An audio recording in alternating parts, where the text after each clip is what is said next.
the reason that I want to say how or why it can be done is this. In my lifetime, I've seen 4 major cultural shifts, which is what we're talking about here. This is a cultural shift, not a programmatic shift.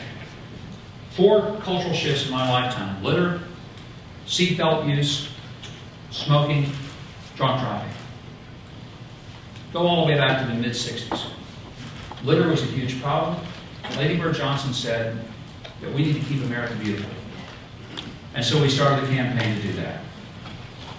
And there were 3 stages in each of these 4 areas. Let me mention very quickly, then we'll go to the questions. The first one was that of really awareness.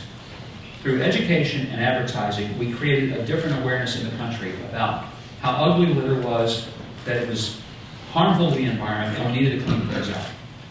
Second thing we did was change some atmospheric issues. We started putting litter baskets out. That may seem really simple. You realize there weren't any back in the early 60s? We didn't have trash cans in public places. So we just threw the trash on the ground. It was just really rare. And we started putting keep from littering in, no littering. And then finally, we had an action phase, and that is when we codified into law, but it became a new behavioral norm. We actually said, we're going to fine you if we catch you littering. In my state, it's $1,000, at least up to, for litter. You throw a cigarette butt out on the highways, and if you're caught, that's $1,000 for littering. And you couldn't have started there, but that's where we ended up, by awareness, atmosphere, and eventually action. Same thing happened with seatbelts. I remember when seatbelts didn't exist in cars, and they were an aftermarket device. Nobody had a seatbelt. And if you wanted one, you had to go buy one at the parts store, and then you go to the local garage, to the mechanic, and you go in and say, I'd like you to put in a seatbelt. And I don't know how it was in Iowa, but I can tell you, in my state, asked a guy to put in a seatbelt in the early 60s, he said, you want to do what? You